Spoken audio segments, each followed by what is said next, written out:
There's a company that collects rent from Verizon, AT&T, and T-Mobile at the same time.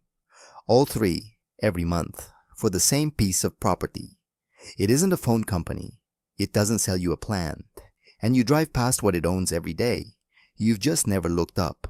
Last year, it reported keeping about 75 cents of every property dollar as a gross profit. Hold on to that number.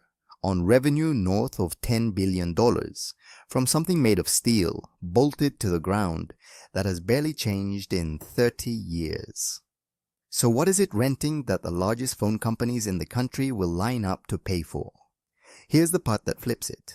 The phone companies you think of as the giants on this property, they're the tenants. They don't own most of the towers their networks run on. They rent space on them from a landlord.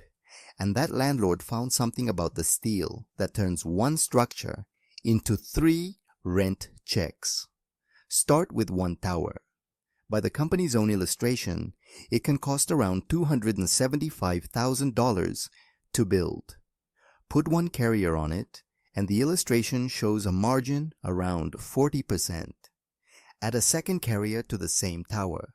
The steel is already up, the land is already leased, and the illustrated margin jumps to 74%. Add a third, and it reaches 83%. Same tower. The second and third tenants cost almost nothing to serve, so most of what they pay drops straight through. These are the company's illustrative numbers, not a promise. So you would think the tower is the asset, the steel. It isn't. Steel you can build anywhere. What's hard to get is the right spot and the permission to use it. The zoning, the ground lease. The permits many towns won't hand out twice for the same patch of coverage. And once a carrier's live equipment is bolted to your tower, moving it is slow, expensive, and risky for their network. The landlord isn't renting metal. It's renting a scarce permitted location that's painful to leave. And it is not a free ride. Look past that gross margin.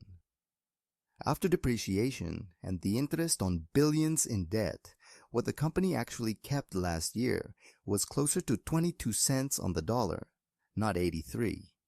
Rising rates bite. When 2 carriers merge, a tenant can disappear. But 22% of $10 billion from steel you already built on land nobody else is allowed to build on. That's the pattern.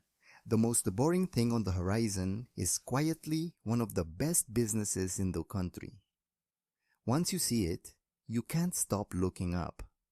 Next time, another structure you pass 100 times a week that prints money the same way.